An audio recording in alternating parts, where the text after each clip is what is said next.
welcome to UFO Line. I'm Gene Huff here with Bob Lazar. Bob, are you set for the show? Yep. Tonight we'll be taking calls on UFO-related topics, with tonight's emphasis being on hypnotic regression. So if you'd like to give us a call, just dial 731-1230 or hit star 1230 on your cell phone. Bob, back in 1989, when you had lost your security clearance and were no longer in the dispatch engineering program out at S4 in Central Nevada, you sought the help of a hypnotherapist, and that fact has been totally blown out of proportion by some of the wilder UFO researchers, to the point where they've said that your brain was actually turned on when you went to work and turned off when you left. Now, I'm not going to mention the name of the main culprit spreading that rumor. Excuse me, I've had a cold all week. So I obviously know these rumors aren't true, but could you clarify for the listeners exactly why you decided to seek some assistance through hypnotherapy? The only reason I went there is because of the absolute wealth of information I was exposed to, from technical drawings to lengthy reports, and I just wanted to see what hypnosis would help me remember in depth, as far as recreating some of the drawings and things of that sort. But much of the stories that you've heard are really not true that pertain to this. Okay. So anyway, after Bob made the decision to use hypnotherapy, he tried to contact this woman who had helped his ex-wife quit smoking. However, she was no longer there, and in what Bob and I both consider to be a fortunate coincidence, we were both introduced to a man who has both my and Bob's respect and trust, something that is almost unattainable. All it does. And that man is Las Vegas hypnotherapist Lane Keck. Welcome, Lane. I'm happy to be here. So, Lane, could you give us a brief explanation of what hypnotherapy actually is? Hypnotherapy uses hypnosis to evoke a relaxation in a client, and in that relaxation, all of your senses are enhanced. You can hear better, you can feel better, you can remember things that may have escaped your conscious memory, but you can bring them back and recall them. Mm-hmm. Hypnotherapy is actually used to go back in to help a person achieve a goal. And whatever that goal is, if they're not achieving it in the way that they desire, you can use hypnotherapy and help them remove whatever blocks or fears are there. And once that's done, they can easily achieve that goal. Okay. It seems to me that the abduction phenomena has brought hypnotic regression into the limelight more than ever before, and I'm sure you're aware of the accusations from people about hypnotherapists actually leading people back to memories that aren't really there. I know that type of activity is beneath you, but I'm curious as to whether there's a fine line between escorting someone back to a real memory and leading them back to a non-existent one. So is that such a fine line that it could inadvertently happen, or would it have to be malicious in the form of someone actually trying to exploit the poor soul seeking the help? Well, in both cases, I'm sure it has been maliciously used to exploit people, and there is a fine line that if the hypnotherapist is not trained and aware, they can certainly lead someone into believing that certain things occurred, things from their imagination they could register as a real happening.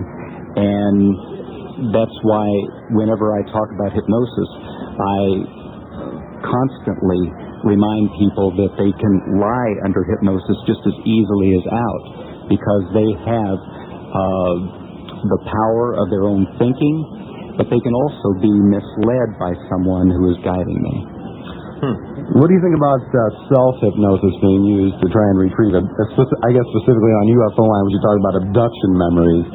What's your opinion of self-hypnosis for that? That would seem like it would be so biased to me, because you're almost leading yourself into thinking something. It lends itself to that, and that's why I do my best to lay out all of the possibilities.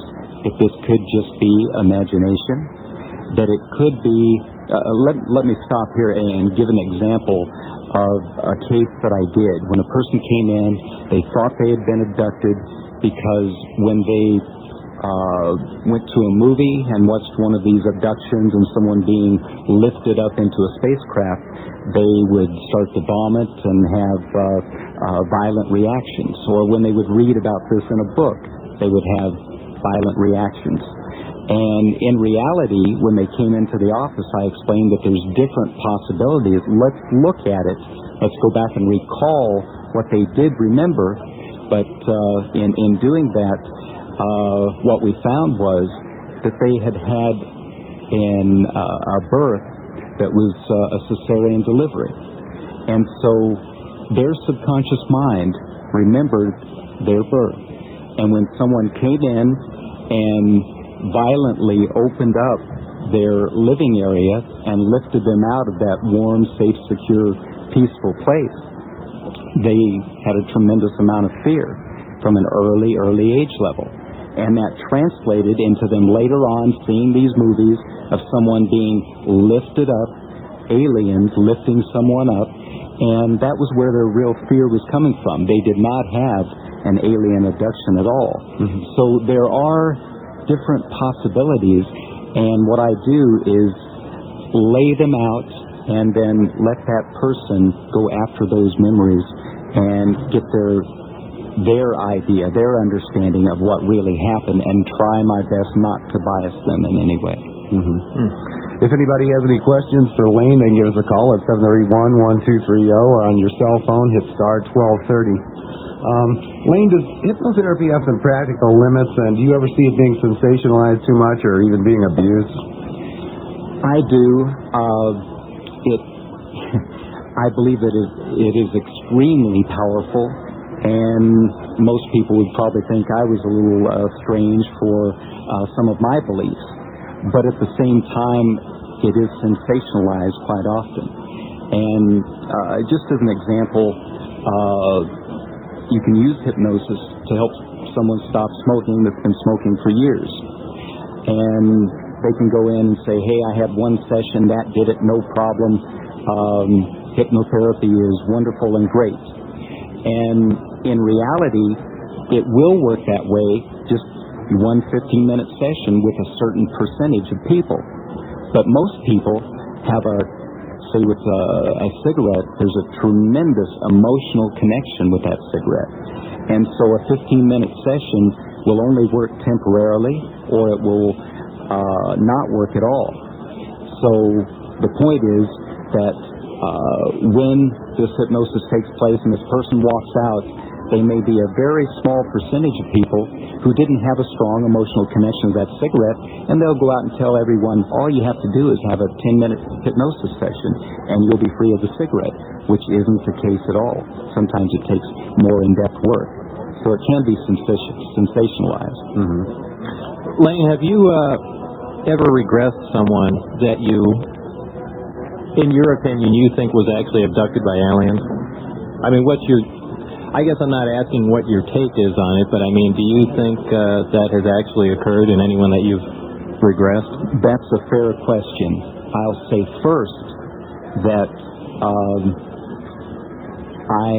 they don't pay me to make a judgment. They pay me to guide them back. But I do have my own opinions of things. And yes, I would say that a small percentage of the people that I've worked with, and I've probably worked with 80 people, plus or minus a few. Oh, that many. Yes. And I believe that there were a small percentage that were actually abducted.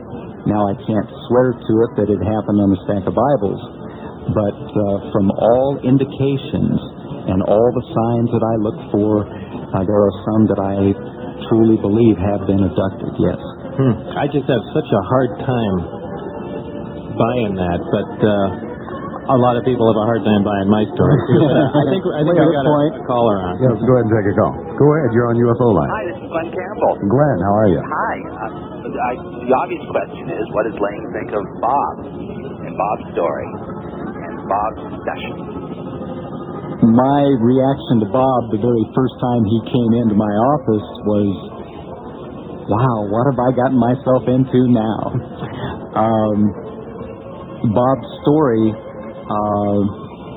did stretch me until Bob came in, I believe it was 1989.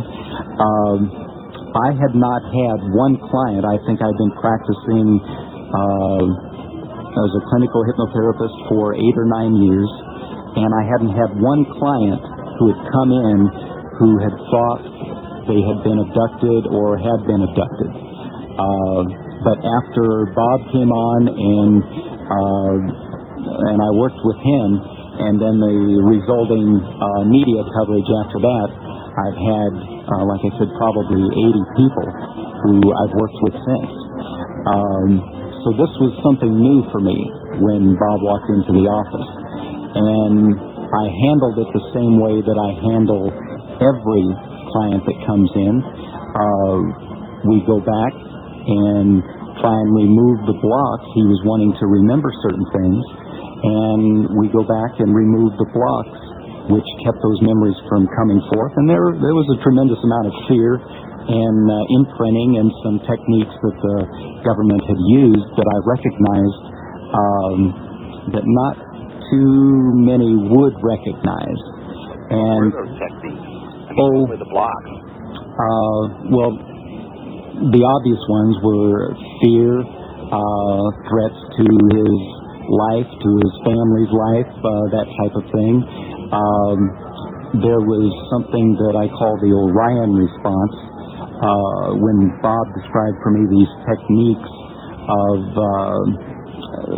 they were shouting threats, and I believe it was like pointing with their fingers on his chest and making loud threats at the same time, things like that. That bypasses our ability to block things from the subconscious. It gets the message straight in, and if you do it loud enough or fast enough, it's done with either movement or sound, then those techniques are very powerful. And as he described those to me, I recognized them right away and knew that they were using some very powerful techniques. And with Bob, there's a lot of signs that I look for that most people probably wouldn't be aware of. One thing I remember, Bob told me this one story about when he was in this certain area, and they threw a golf ball, I believe it was, at the reactor. At the reactor, and it bounced off of this field, and it, I believe it broke or chipped a tile on the ceiling. Yeah. And every time he told that story, it came up, 2 or 3 times over a number of sessions. And every time he told it, he had exactly the same reaction. And in hypnosis, those reactions are very evident. And in doing that, he was doing the same thing repeatedly every time. He had the same reaction every time over something seemingly insignificant. But those are some of the things that I look at. It is not really possible to fake those reactions? Yes, it is, but they were so numerous in so many places that he couldn't have done in my opinion, he couldn't have done his homework enough to have pulled it off.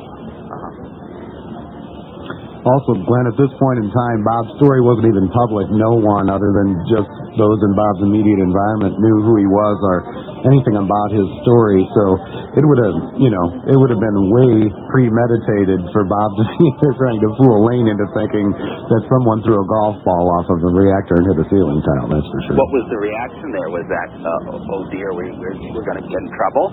No, the reaction more was humor. And sometimes when our emotions don't know how to handle things, people laugh instead of cry. Or when people get, when they're threatened, sometimes they'll go, and it was more of a humor, which showed me that that influenced him tremendously, but it was registering as a ha-ha, and it was covering up the real emotions of probably his feelings of what have I gotten myself into.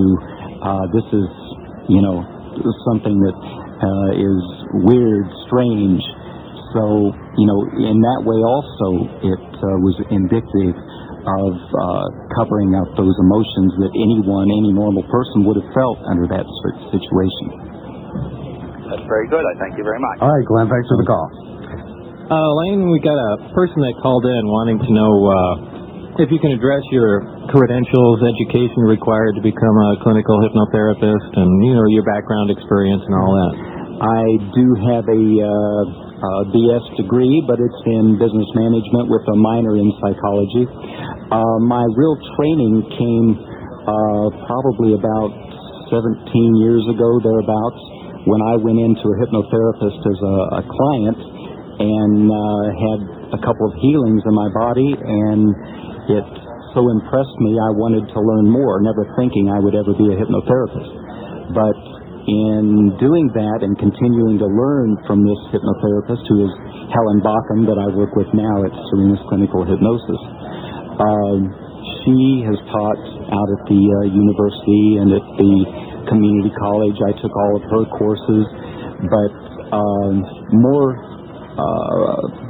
more of my learning came from being in her chair working on myself than came from the actual classes, although they're very important. I've read all the books. I've taken the trainings and certifications from the different organizations, National Society of Hypnotherapists, train and test. There's licensing that goes on with that. It's actually licensed by the city in Las Vegas. Certification comes from individual organizations, not a statewide organization that's recognized like a psychiatrist or a psychologist. But that training with Helen went on for years and years, and since then I've taught classes myself, and I've held vice presidency of national organizations, and I've really put forth the testing of hypnotherapists through that organization, so that not just anyone can slip in and become a hypnotherapist without knowledge. Wayne, back in 1989 when Bob and I showed up at your door, his story wasn't really public knowledge, and you couldn't have had any idea what he was involved in. I'm wondering what your thoughts were when you heard what he was telling you, and at what point you really understood when you grasped what his story was, that he was actually working on ET discs. And I remember the look on your face, but I certainly don't know what take a while. The thoughts were in your head, because this was certainly an instance where you weren't leading anyone anywhere. You didn't know where he was going, really. I wonder what your thoughts were on that. In the beginning, it was just another case of someone wanting to recall memories that had been somehow suppressed. And I remember sitting at the desk, at my desk, and Bob was talking about these pictures of desks, I thought he said, out where he worked. And he started talking about the desks, and I was, discs didn't mean anything to me at that point. And I misunderstood him, and when I realized he was saying discs, then I thought, wow. And then as we went on, it hit me like a ton of bricks. Wow. Yeah, here I am on the edge, and when you guys came into the office, you didn't impress me as any weirdos, or you were very serious about what you wanted to achieve, and you certainly grilled me to find out my credentials and background. And so, I thought, this is legitimate. They're wanting to find something out. They're not just in here they didn't spend their money to come into my office to try and pull something over on me. And as we continued, I realized he was very serious about this and was working to, uncover these memories. And I realized also that he came in to get some of the memories. I didn't know the whole story. I was just helping him in the beginning to pull up some of these memories, but I certainly didn't know the whole story. So as it unraveled, I was shocked and extremely interested. Okay. If you've got a question for Lane Keck or Bob Lazar, give us a call at 731-1230, or if you're on a cell phone, hit star 1230. Let's go ahead and take another call. Go ahead, you're on UFO line. Hello. I'd like to address this to Mr. Lazar and the hypnotherapist. Okay.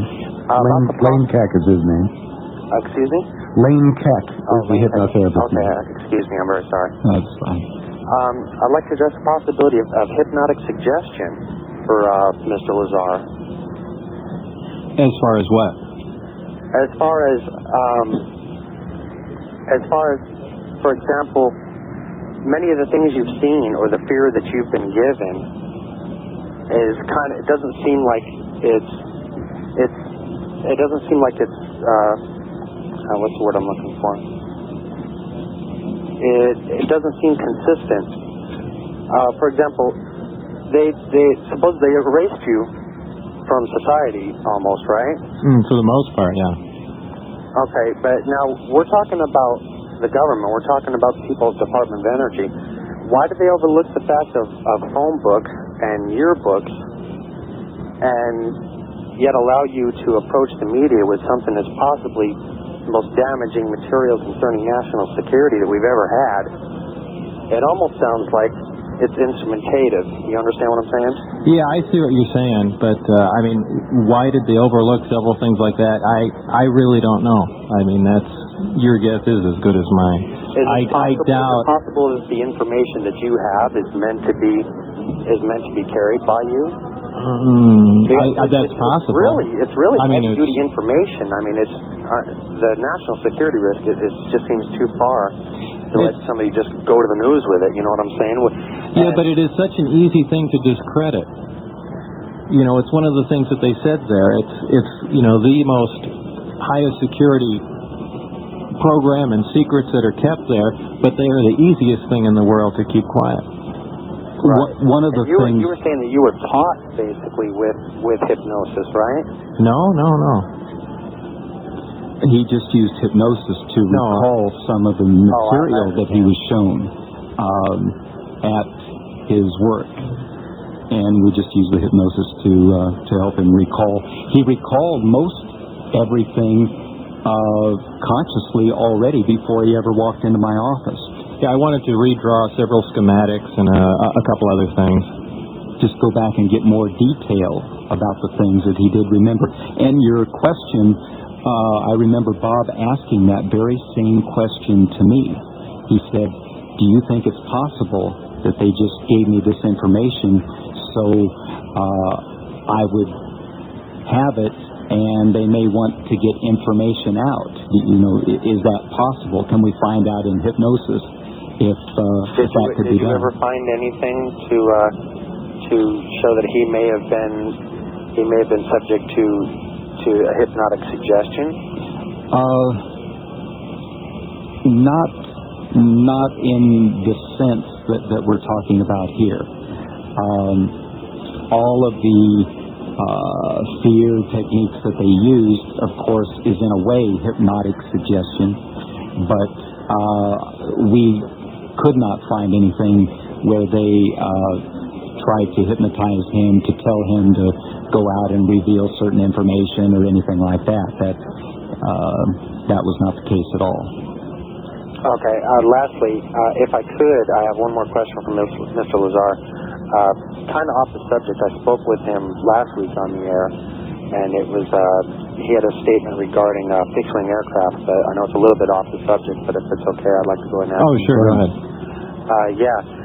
You stated last week that us being able to engineer non-wing aircraft capable of the feats that are being seen was highly unlikely, but I've been doing some reading, and I've been kind of keeping my eye out on things, and there's some things that point that we could for some time.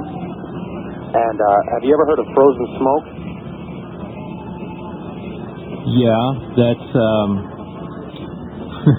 we call that the clear stuff. Yeah. Yeah. Well, there's materials like it's called aerogel is what the real name is. Right. Okay. There's substances like frozen smoke and ceramite and a whole bunch of different really super lightweight alloys.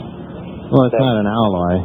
No, there are other alloys, though. Cermet's not an alloy, but there are alloys that they're using that are very lightweight and highly heat resistant. Okay. That are used for these types of aircraft. Secondly, engine efficiency is really getting dynamic and out there. Oh, I agree with that, but still, you are orders of magnitude still away from the capability of these crafts. And flying with no wings. Well, like for example, the F-117 is very unaerodynamic. Right, if the computer fails, the plane falls out of the sky. Can correct. And I'm thinking, you position thrusters, you position engines in different places, you can pretty much make anything fly. And if it's lightweight enough and heat resistant enough, and you have remote control, suddenly G-forces aren't that big of a factor, and neither is speed. Well, I have to kind of disagree with that. First of all, if you eliminate the thrusters, nothing's going to fly. Right. Okay, and that's what we're dealing with in these craft. Right, well, I'm not saying eliminate the thrusters. I'm saying they're becoming very small and very efficient. Oh, I absolutely agree. I mean, one of the points that I have said or brought up before is that people have claimed this technology is, I think I even heard some other UFO researchers say it's 1 billion years ahead of us or 500,000 years ahead of us, and I don't think that's the case. I think, and eventually what we're seeing may be, 100 or so years off in the future, if even that much, looking at the rate of the way technology is moving along right now. But I still think with what we have now, it is completely impossible to even come close to emulating the operation of these craft. Okay, now that brings me to my second point. But we're going to kind of have to cut you off there because the lines are getting full, and we got to let some other callers in here. But thanks for your call. Okay. Go ahead, you're on UFO line.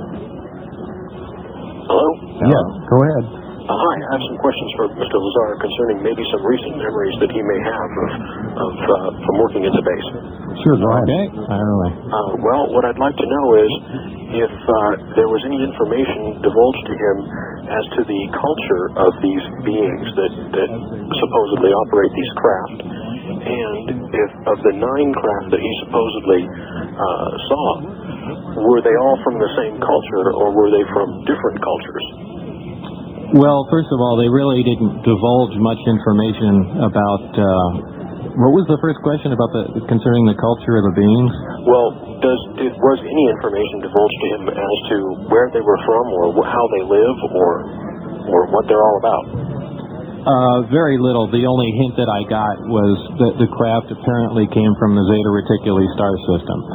So I assume that the beings that were in it came from there too, but there was no direct inference to that. As far as the crafts themselves, I was not allowed to inspect the other ones. However, I was told that they all had the same power plant and propulsion system. And assuming that's true, you can only assume one of two things: that either the craft were made in the same place and there are different models of it, or that these craft are from different places, and essentially you have a subcontractor producing the power plants and engines for these things. Similar to what we do here on Earth. Right, but that's the only two theories I can come up with. Okay. The last question I have for you is, have you seen the recent alien autopsy videos, and did you see any photographs of the alien beings, and do they match up? I did see an autopsy photograph. It was a bust shot. It looked nothing like what I saw on TV on the Fox channel. I find that very difficult to believe for several reasons. But I don't know if that's we want to go into that right now. Okay. But, subject, I understand. Yeah, I personally don't believe that to be authentic. I guess I can touch on a couple of them. I mean, one of them is, and they're minor points, but they seem to annoy me, that in that time, and even today, you would not have gone through something like that without taking still photographs. I think you kind of have to agree with that, because that film is certainly no documentation. Sure, for but that could have all been done first before that brief autopsy was done. I believe that was a preliminary autopsy, not the actual autopsy. No, some of the photographs would have to have been taken during that. Well, you didn't see all of the room in the autopsy either. But you didn't see any flashes from camera bulbs either, or a photographer. You wouldn't necessarily see that if the room was lit enough. Oh, I don't think so. Not in 47. I think the only way you're going to see a photograph developed properly is with a flash bulb then. But, I mean, there are just several minor points like that, and from what I understand, that, what was it, $1 million or something close to that these guys were paid for this? Something was offered. But that's true, too. It seems to me But see, that offer, from what I understand, was put up before what are your thoughts? Did you hear about the counteroffer that came through from unnamed Washington lawyers to buy the film before it was ever released? No, I've heard other stories, but I don't know. You don't know if they're authentic. I mean, and also they say that Kodak has analyzed the film, and as it turned out, Kodak still has an open offer to analyze it. They have never looked at it. They say they can conclusively prove it one way or another. The only person that looked at it was a guy that either used to work or does work for Kodak, and it was in his personal opinion. As far as the special effects people, that guy they talked to that said, boy, we can't do this, I had the opportunity of speaking to one of the special effects people that are working on my movie who knows the guy pretty well. And off camera, he said, oh, yeah, absolutely, we could do something like that. So, there's a lot of conflicting information, and, it's hard. My gut feeling is it seems like it's bunk, but, who am I to criticize anyone? Okay. It seems to me that if someone was going to perpetrate a fraud strictly for money, and if that was going to be made of rubber, let's say, that they would have replicated a typical gray, a gray that, how everyone perceives a gray as That's what I think, emaciated toddler's torso and the big head. I can't understand why anyone going for money would have made that alien the way it appears. That is That's the problem I have with it. And then to top it off, the critics both disagree. If you talk to special effects experts, they'll say, yeah, I can do it. And if you talk to forensic experts, they'll say, well, this is an altered body. So what's the truth? What is it? Yeah, it's going to be one of those Why would you alter a body by adding extra fingers instead of making it easier just by cutting the thumb off and having 4 fingers like everyone describes? Right. And in this day and age, though, really, it would probably be difficult to find an honest special effects expert who would say, I can't do that. True. They can do everything. Almost everything can be faked, and we've gone round and round about things like this before when it comes to photographic evidence. When you consider state-of-the-art technology as it exists nowadays, how could there'll be a time in the not too distant future when anyone what I'm referring to here is that Bob read in some reports that that these aliens had presented photographic evidence of the Earth over 10,000 years old. And I don't know that anyone could present any form of photographic evidence that could prove anything to anyone, considering that everyone can be faked. That's true, too. Well, we'll have to wait and see. Okay. Thanks for your time. Thanks for the call. Okay, go ahead. You're on UFO line. Hello? Are you there? Couldn't hold on any longer. Hello? Go ahead. You're on UFO line. Yeah. One thing I noticed about that alien autopsy thing that so far I've heard nobody talk about. In some scenes, they show that leg that was all mangled or whatever it was. Mm-hmm. It was on the left leg in some scenes, and on some scenes it was on the right leg. That I don't recall. Watch it. If you're on tape, pay attention to that real close. That seems like an awful big mistake that someone screw up on. But I've seen it. We've seen it over and over again. Really, it wasn't from, because it was shot on film, it is possible that during the transfer the film might have flipped over.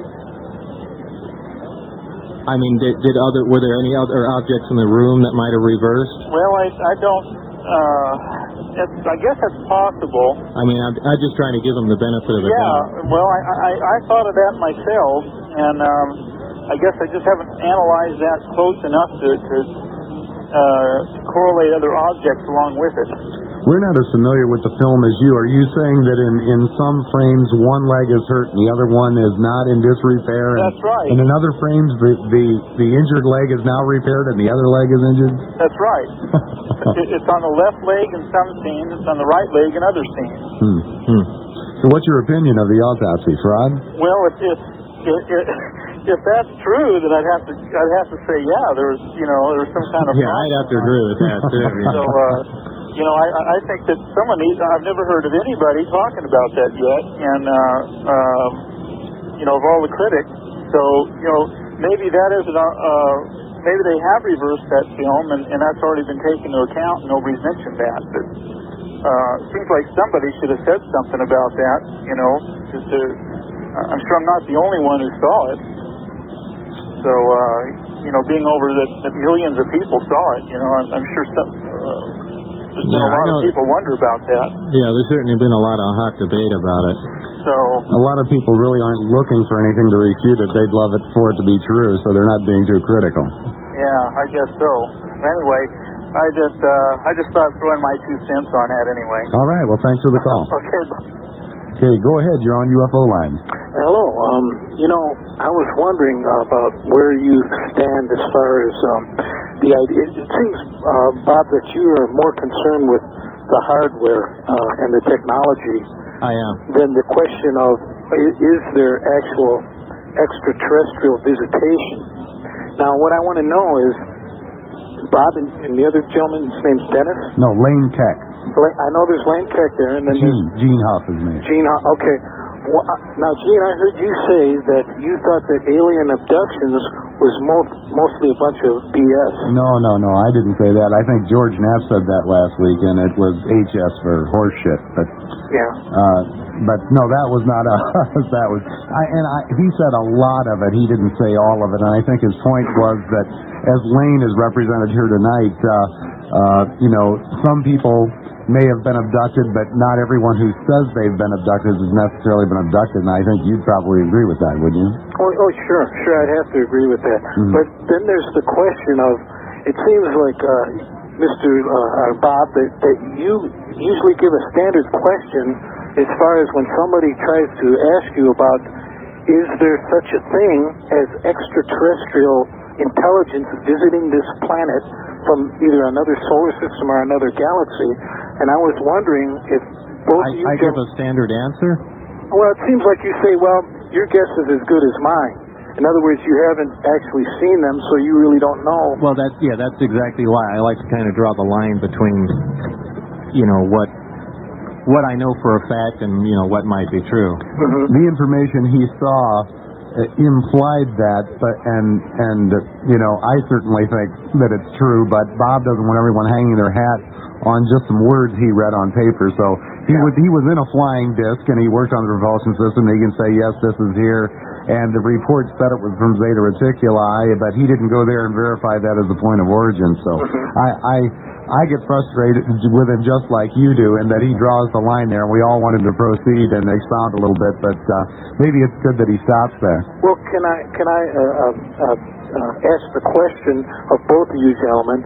Do you believe that we are being visited by extraterrestrial intelligence that are beings similar to us from another solar system or another galaxy at this time? What, similar to us? Well, let's say that they're entities as far as they're not spiritual beings or angels or anything of that nature. Well, about as far as I would stretch is to say that I firmly believe that did occur. Whether that's occurring now, I don't know. Mm-hmm. And I say yes. You say yes. Yeah. So what do you base that on then? Well, just the breadth of the information coming from around the entire planet. Again, I don't believe everyone who said they were abducted has been abducted, but I don't think absolutely everyone is lying either. And look at the pictures. Look at everything from military and civilian pilots, from even Navy personnel out on the ocean. People like Lane Keck, who certainly doesn't lead anyone down the road and sees 80 people and maybe won't vouch for 70 of them, but the other 10, it appears to him something happened. And I think it's the weight of the collective information leads me to believe that this isn't a mass hallucination, something's going on. And then there's the one that there are an eternal amount of stars out there. You know, the chances of some other life forms being out there other than ourselves. It's guaranteed. It's really, as far as sheer numbers alone. But I wanted to address Wayne as far as he was talking about self-hypnosis. That's Lane. Lane, I'm sorry. Lane, you were saying that self-hypnosis really may not be that effective. And you had somebody on the show last week that was saying that they were using a tape that was opening up the mind to reveal a possible abduction scenario. And you were claiming, Lane, that self-hypnosis may not be enough. Well, let me address that. First, I have to say that I believe that self-hypnosis is the absolute best tool that we have to go in and find the truth as to what it is that we've experienced. We have that ability to go in and pick it apart if we'll just ask, seek, and knock, and if we know how to do it. So it's the best tool that is available, and it is effective. And yes, it can be used in a way that can mislead, and we can mislead ourselves, as many of us do or have done. So we are capable of doing that as well. But I do have to say that it's the best tool available, and I believe in it. Okay, let's go on to the next caller. Lines are Thanks for the call. Go ahead, you're on UFO line. Hello? Yes, go ahead. Yes, many years ago, in fact it was in 1972, I watched a flying disc. It stood still over the Santa Ana Newport Freeway interchange, and it sat there for about 20 minutes. And you could see the rib understructure on it. It was not shining, but it looked like reflected firelight. Mm-hmm. And then all of a sudden it just shot off southeast toward the ocean. Mm-hmm. Another time we were in Hammett and we saw this, three of us watched this, it looked like a huge chicken coop. How it flew, I will never flying chicken coop? It was the chicken coop, Bob. Yeah, and my sister saw the same thing in Montana. It looked like a large rectangular crate, almost like a boxcar, and it came down over San Jacinto Mountain. Was this in the daytime? Yes, broad daylight. It just floated down over San Jacinto Mountain and it disappeared. But I wanted to ask you about the propulsion on these, as I understand it. It starts with a very high voltage electrostatic field. Well, there is one present on the craft. But yes. And then it employs the waveguide to create the... the waveguide guides the gravity wave, essentially. Yeah. And then it uses cavity resonators to amplify or attenuate the high-frequency waves? Not exactly, no. I understood that this was how it propels it in different directions by these 3 or 4 waveguides. Yeah, in this one particular craft, there are 3 gravity amplifiers, 3 waveguides, and it moves in a very unique fashion. To move forward, for instance, 1 or 2 of the waveguides are swung out in front of the craft, and it creates a distortion in front of it. And because the distortion, it kind of acts like a gravity well, almost like a downhill, and the craft rolls forward, or essentially slides forward in the gravity distortion. That's how the craft moves around in the Omicron configuration, the more or less low power mode, if you will. Doesn't it use the cavity resonators? Nope. There weren't any on this one? Well, not that I... Go see Michelle at Parma Ristorante, 1750 South Rainbow. Bob, you and I have been to Parma with Steven Seagal and Kelly LeBrock, Zechariah Sitchin, George Knapp, numerous others, and I've never heard anything but compliments. How about you? No, I got to agree with that. It's a great... All right, so go see Michelle if you get a chance. Let's go ahead and take another call. Go ahead, you're on UFO line. Yeah, there was something I wanted to ask Bob. Go ahead. for some time, and I forgot all about it until I hung up a few minutes ago. I think it was John Lear who talked about the buckyball. You know what that is? Yeah, it's a Buckminster fullerene. It's what? That's a Buckminster fullerene. It's a carbon molecule. Oh, okay. Yeah. What did John Lear have to say about that? How would he even know what a buckyball was? Well, I was unclear what it was. That's why I'm asking you. Oh. But what did he say about it? Well, I don't know. It was just some kind of weird, mysterious thing that, I wasn't sure what it was, but that's why I was calling. Yeah, it's a carbon molecule named after Buckminster Fuller, but it is a cool name, a buckyball. Uh-huh. So that's the... Well, that answers your question. So what does it do?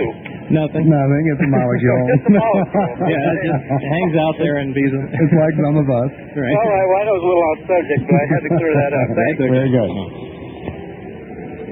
Okay, go ahead. You're on UFO line. Hello? Yes, go ahead.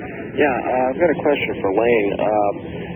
Hypothetically, let's say somebody comes into your office and unbeknownst to you, they work currently out at the classified section of the test site or whatever, and they're having some problems which seem to be completely unrelated to anything involving what we're talking about tonight, and then as you delve in deeper, you start to recover things that are obviously involved in high-level national security. What kind of a moral dilemma does that put you in, and what do you do? That is an excellent question.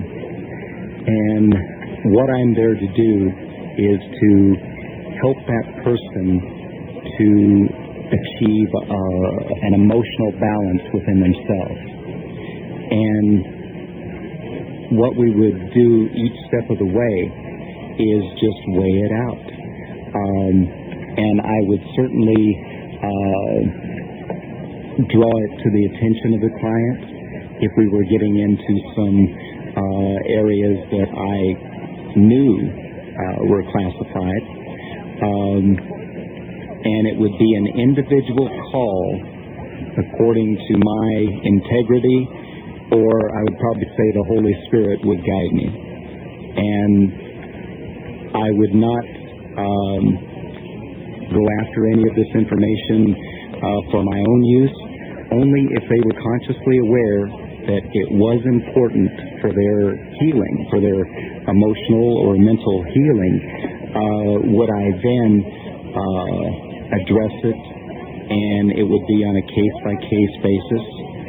And whatever, the only reason I talk about what happened with Bob Lazar is because he has given me permission to do so. He went media-wide with it, and I haven't, I'll give you case histories, but never any names. And what if some representatives of the government come and see you and say, we want to know what you've been talking about with one of our people?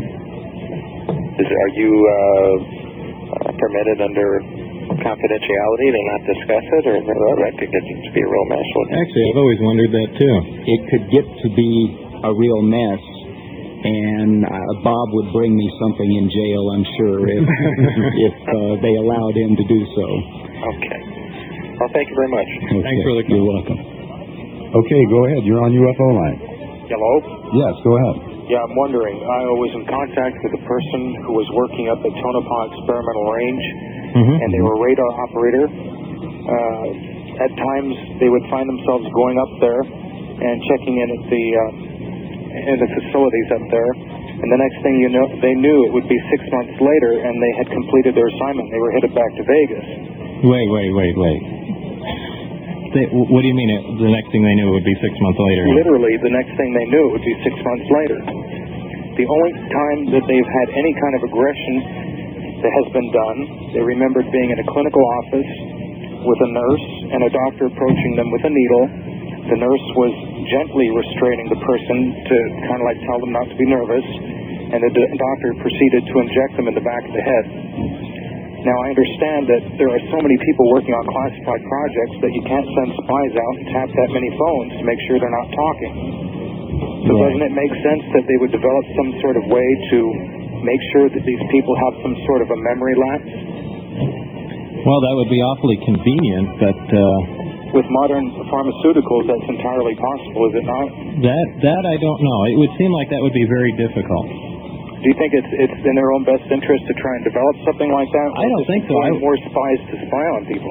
Well, I mean, if I was them, I would get more spies to spy on people, because I imagine you would cause a lot of personal conflict in someone's mind. It's the only thing they can remember. Do you think they care about that, honestly? No, I don't think they care about anything. Bob, just answered my question.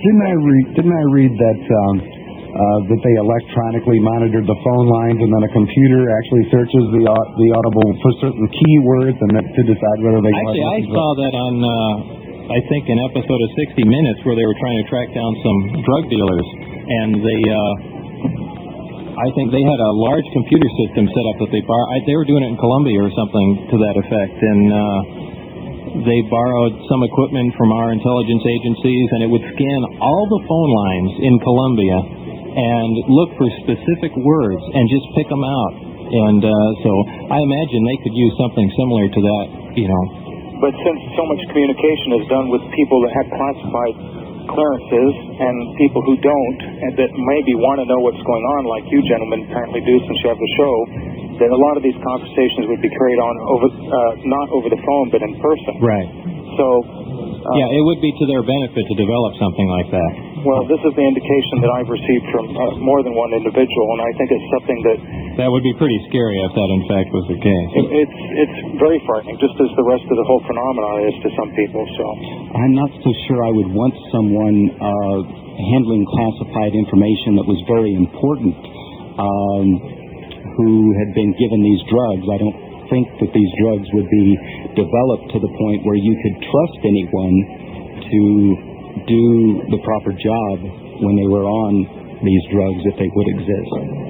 Okay, thanks for the call. We got one more caller here. Go ahead, you're on UFO line. Listen, I was abducted. I had children by these aliens. Yes, go ahead, sir. Anyway, I was just calling. Lane is listening. Of course, everyone, this is George Knapp. I'm listening to the show, and it's great, but I just think Bob is really being mean to these people that are calling in with, you know, they're trying to be nice, they have legitimate concerns, and he's being mean to them. Next caller. Next caller. Hey, George, thanks for the great plug on the news last night. Well, of course, you deserve it. How's it going? It's going great. We get some good questions. Lane's a great guest. Always. Yeah, thanks for all those people that you send me. I think you screen a lot of them. I handle a lot of your entertainment, I think. Give me my cut, Lane. I'll talk to you guys after the show. Okay. Thanks, George. Okay, go ahead. You're on UFO line. Hello. Yes, go ahead. Yeah, as related to one of the previous callers, I used to teach a course at one of the institutions of higher learning here, and one of the students approached me one time who said that she worked out at the Tonopah Range, and she told me that she went to the airport, got on an airplane, and then came home and did not remember what she did all day, and she was very emotional about this, for whatever that's worth to you. That's just really strange. I wonder what's going on, or what was going on up at the Tonopah Test Range. I mean, for all I knew that was going on up there around that time, or in the past anyway, was the stealth project. In fact, I had a friend that worked up there. But this is the first I've heard of anything like that going around. So you don't have any information as far as, you know, drugs or hypnosis being used for security reasons for people working up there? No, I don't. I would actually like to find out more about it myself. Okay. Well, thanks for the call. Okay, well, we're going to pretty much wind it up here for UFO Line this week. I'd like to thank our guest, Lane Keck. Lane, thanks for all of your help. It's been a pleasure. If anyone would like to get a hold of Lane, they can reach him at Serena's Hypnosis Clinic. I believe that number is 384-4420. Correct. And, of course, Bob Lazar and I'll be back next Friday night at 11, so please join us on UFO Line. We'll see you then.